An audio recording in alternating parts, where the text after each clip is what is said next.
What is up, everyone? This is Motorola, and today I'm going to show you how to fix the program compatibility assistant a driver cannot load on this device error that you may be getting on your Windows 10 or 11 device. So let's get right into this.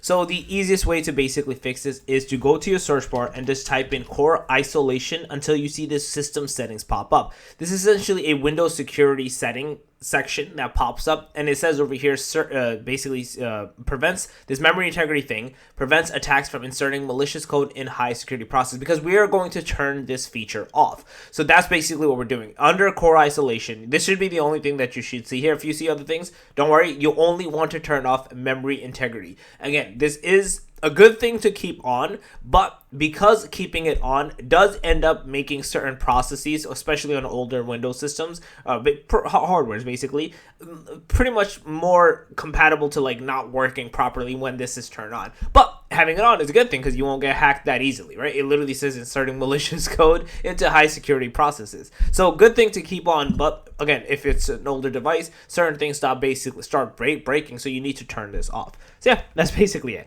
If you guys are really, please thumbs up, go and make sure to subscribe, hit that notification bell, and that one turns out. Peace.